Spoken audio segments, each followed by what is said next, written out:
Dr. Babasaheb Ambedkar Open University.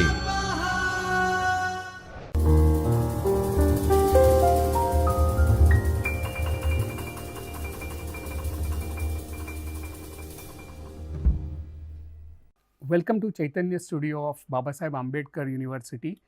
My name is Professor Sachin Ketkar, and we are going to talk about translation theory in MA English program, and we are going to discuss a seminal theory of translation by Roman Jakobson, which is part of the 7th unit in translation theory. So, I welcome all of you, and we begin this discussion right away. Some of us might be aware of the name of Roman Jakobson, and he is one of the most influential linguist and literary theorist of 20th century. And he started out as one of the founding members of the Moscow Linguistic Circle, and he was also associated with another very seminal and influential group called the Prague Linguistic Circle. And these two groups, Moscow Linguistic Circle and Prague Linguistic Circle, together constitute what is known as Russian formalism, a very influential movement in literary studies. And many of us might also be aware of the communication model that Roman Jakobson has given, which is very often found in communication skills theory books and wherever communication is studied. So, Roman Jakobson is a very well known name.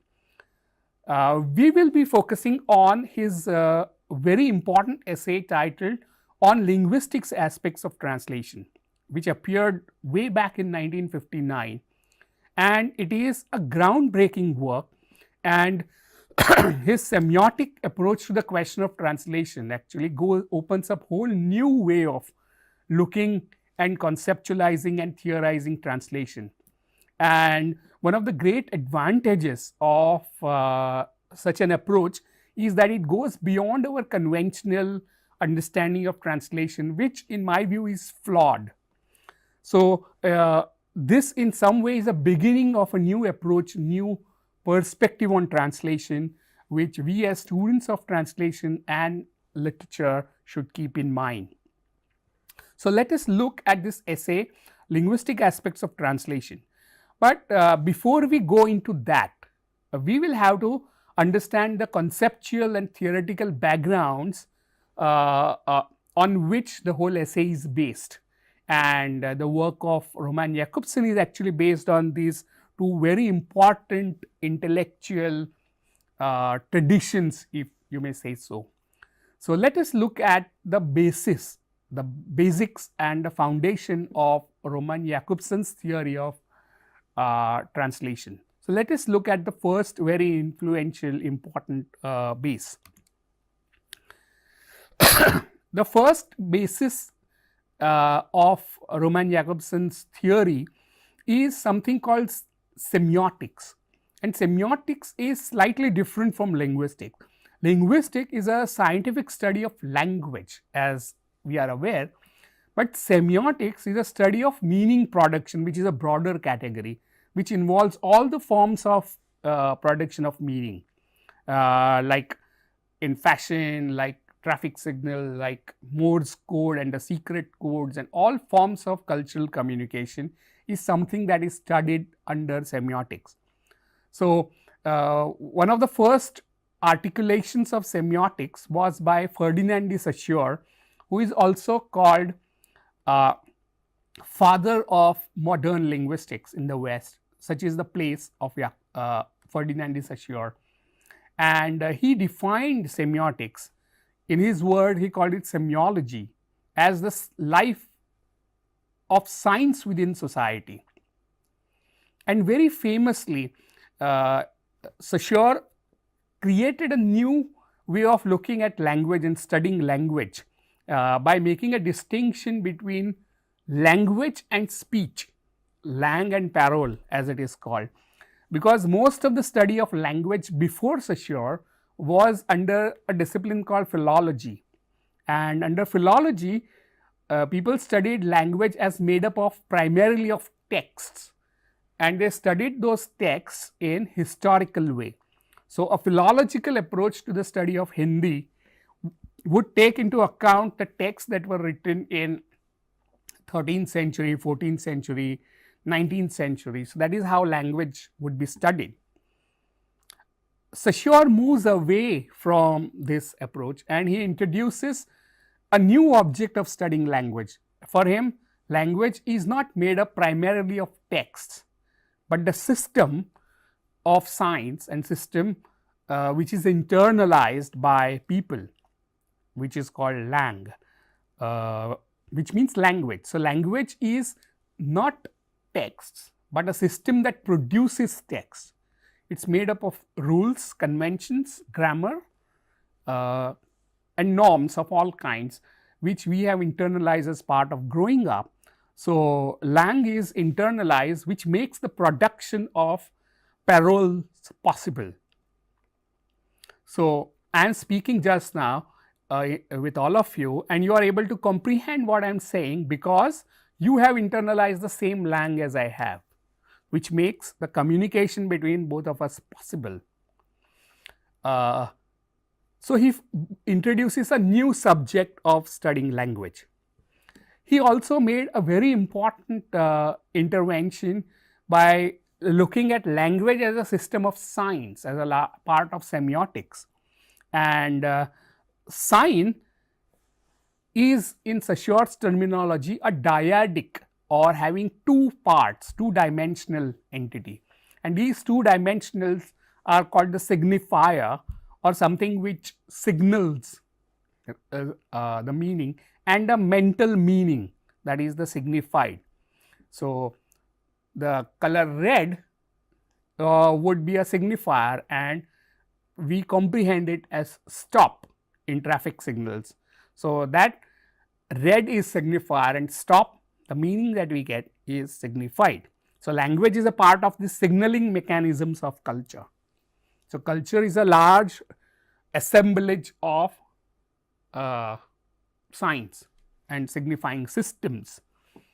So, this is a very important idea, and in many ways it is a revolutionary idea, and we have to acknowledge what is so revolutionary about this is that very often we associate meaning with the object or referent. For example, the word cat means that animal that you can see. So, we associate the meaning of the word cat, cat, with the animal which we can see. So, we are left with an impression that in order to understand the meaning of a word, we have to know the object. Now, the problem arises because we also can understand words whose objects we have not seen, like Amrit, right, ambrosia. Now, nobody has seen Amrit, at least I do not know anybody who has consumed or seen Amrit. So, but we understand what it means, right. So, the meaning of a word is not the physical entity or the referent, but the concept in our mind. So, the meaning is mental construction. Now, this is a revolutionary idea, especially it has got great deal of implications for the study of translation and language.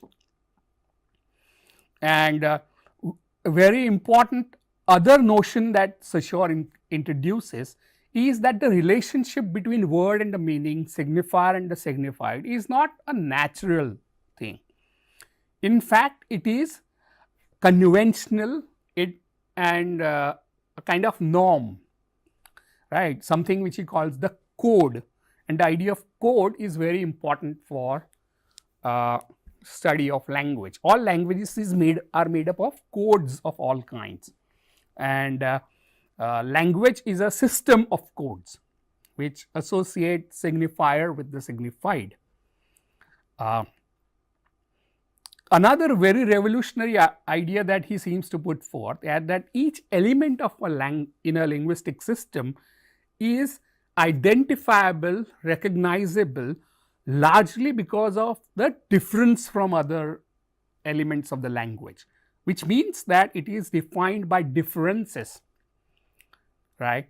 So, for example, the sound p is recognizable because it is different from all other elements of sign in the language.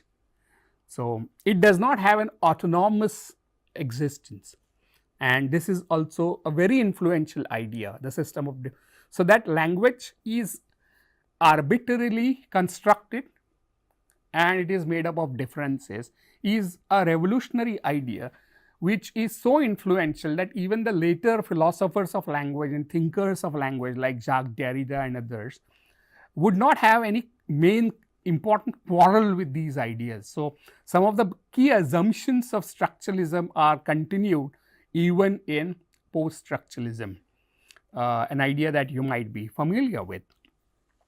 So, this is one framework that we have to bear in mind while we think about Jakobson's theory of translation. So, now let us take a look at another important framework, and this framework was developed parallelly to Saussure's framework, but Saussure did not know about this theorization which came from America. Saussure was a Swiss linguist.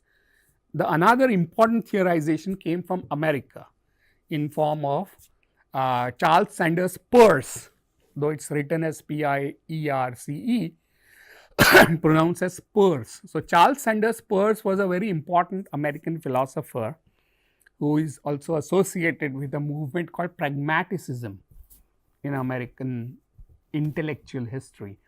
And Charles Sanders Peirce developed his own theory of semiotics and science, and it was largely associated with his own efforts to theorize logic. So, unlike Saussure, Peirce is developing theory of semiotics in the service of logic, and he comes up with a very different notion of sign.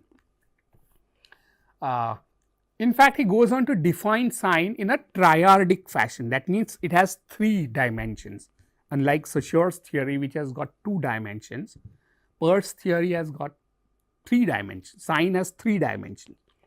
So, how does he define sign? He defines sign as a sign is something which stands to somebody for something in some respect. Sign is that which stands for somebody, for something in some respect or capacity.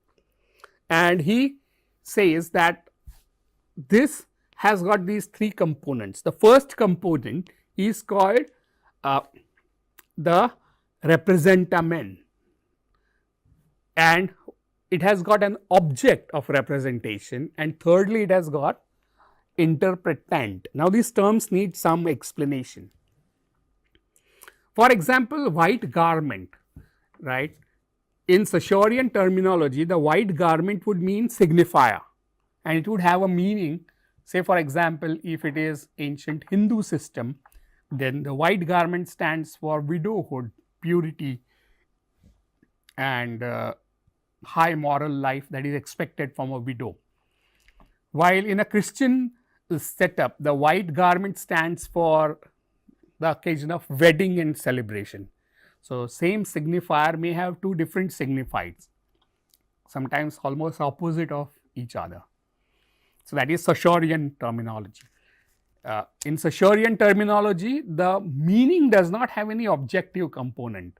That means signified is completely mental.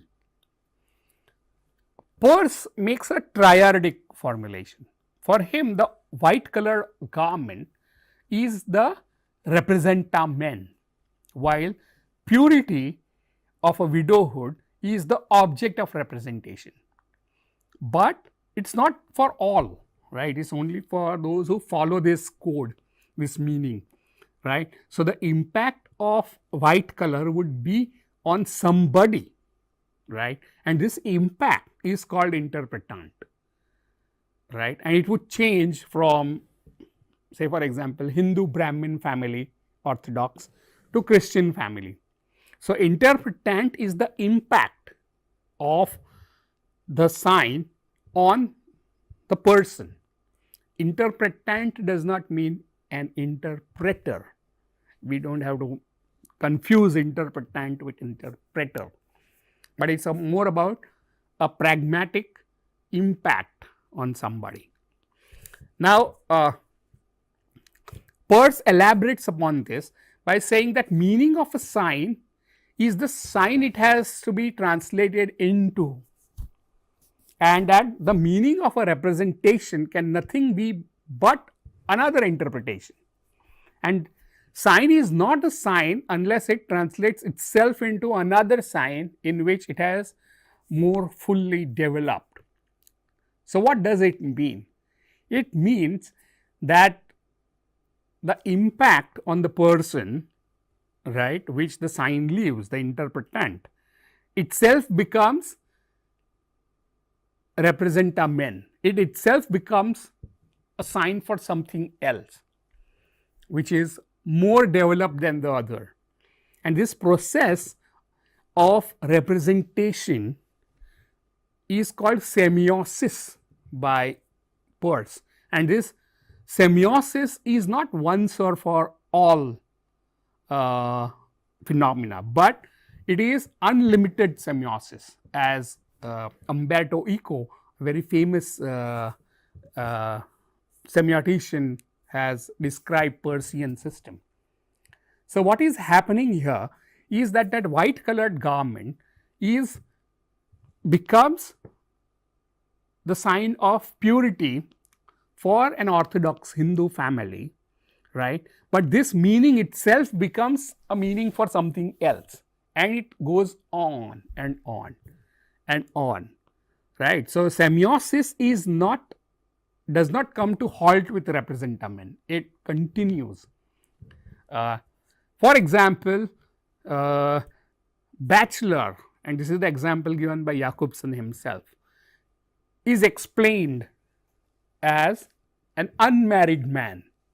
But then what do you mean by unmarried, right? So, you have to understand what is marriage. So, meaning of marriage will require more interpretation, further interpretation, and that will require further representation, and so on and so forth. It's an ongoing thing, unlimited semiosis. And this is very similar to Jacques Derrida's idea of difference, where meaning of one sign is another sign, and that sign is again leading to some other sign, and there is no stoppage. It's almost infinite, ad infinitum it goes on. So, for example, you don't know the meaning of Tyrannosaurus rex. So, you look up a glossary or a dictionary, and it explains that it is a kind of dinosaur in some period of Jurassic period of prehistory. Now, you don't know what is Jurassic period. So, you will again look up what is Jurassic period. So, Jurassic period, which is the interpretant of the sign Tyrannosaurus, becomes again a sign for something else, and it goes on. What is important for us as students of translation here is that this meaning itself is understood as translational act. That is what Peirce says, if you look at the slide here, that the meaning of a sign is the sign into which it is translated. So, signifier and signified relationship itself is a kind of translation, which means that comprehension itself is a form of translation. I am saying something with here, and you are interpreting what I am saying in your mind. Now, this act, according to Peirce, would be an act of translation. So, this is the Peircean model that Jakobson is using for his theory of translation. So, let us look at now that we are prepared to look at Jakobson's theory of translation with these two basic formulations in our mind for semiotics.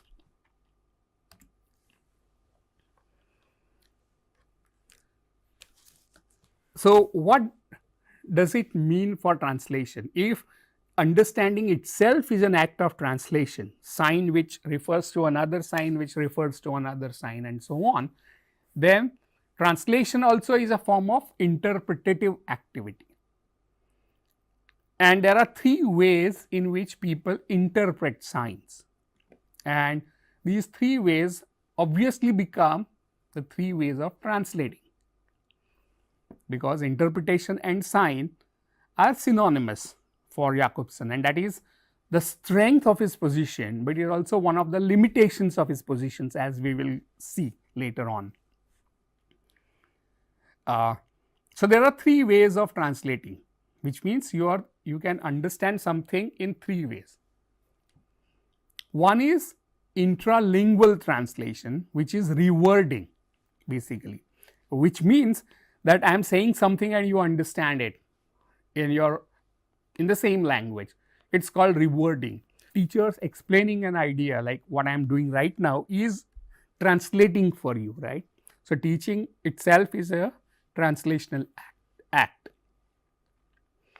So if you are explaining something to your sibling, younger brother or sister, or you are explaining something in the same language, for Jakobson that explanatory activity is also a kind of translation into the same language, intralingual translation.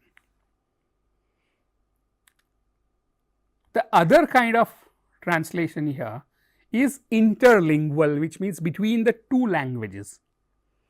So if you explain something in some other language, right, or is called translational activity, which is interlingual. The first was intralingual, within the same language, interlingual, between two languages. And this is what we understand as translation proper in Jakobson's phrase. So he uses this phrase translation proper, because this is the meaning of, this is the narrow definition of translation, right, between two languages. But for Jakobson, it is a broader definition that he is proposing.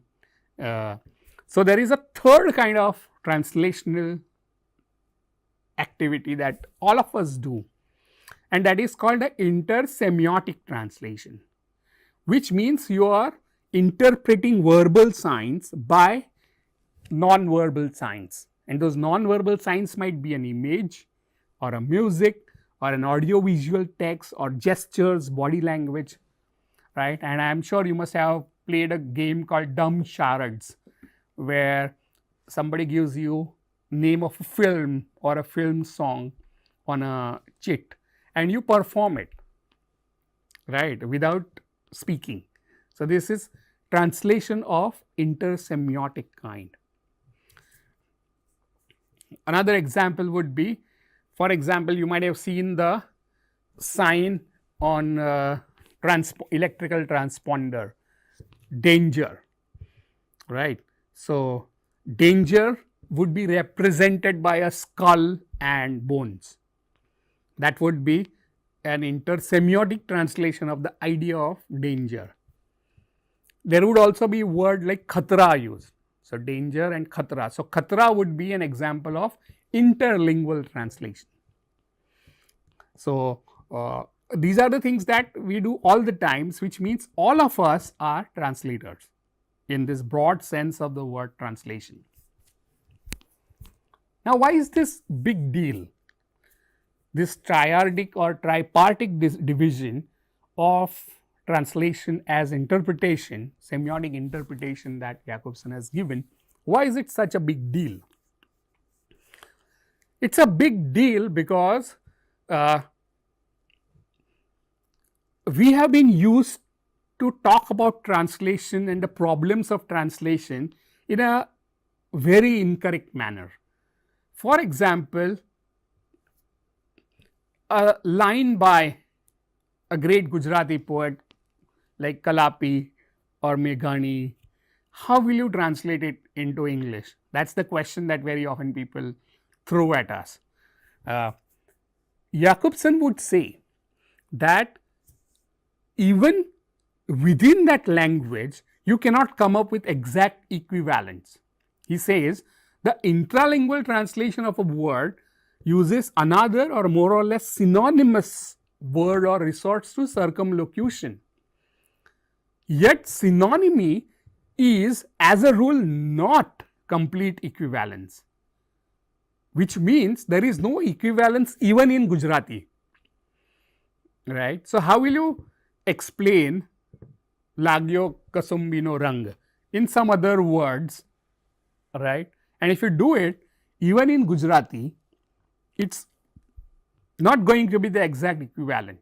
So, there is no equivalence, exact equivalence at the level of the same language. So, if we ask what are the equivalents for these poetic lines in English, we are asking a wrong question, right, because the exact equivalence is not there even within the same language. And this notion of, or this understanding of lack of equivalence, synonymy does not mean equivalence, right? That is what something that we have to keep in mind. Synonymy is something itself approximate equivalent.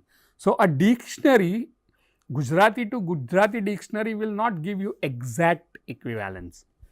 It will give you circumlocutions, it will give you explanations and so on.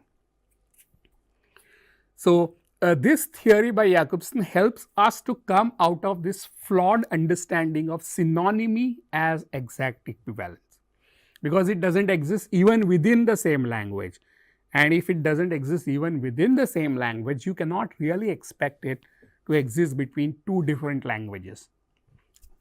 So, this myth of synonymy as exact equivalence is one of the reasons why we get trapped in a very limited way of thinking about translation, and that is something which is detrimental to our understanding of translation here. So, translation is part and parcel of unlimited semiosis, representamen, object of representation, interpretant, which becomes another representamen, and it goes on and on. And this is something very important for us to understand. One of another arguments which Jakobson is critiquing here is this widely held notion of linguistic relativism. Yes. So, what we have studied till now is what are the conceptual basis of Jakobson's theory of translation, and we have seen how his triadic theory of translation goes beyond the conventional and flawed understanding of translation that we hold on to, cling on to for some reason, that synonymy means exact equivalence even within the same language. So, this broader understanding of translation is a seminal intervention by Jakobson, and we will now look at his further arguments and critique of his theory in the later class. So, this is where we want to stop for this class just now. So, I want to thank you for this, and we will take up the next topic related to Jakobson's theory of translation in the next class. Swadhyayah paramam tapa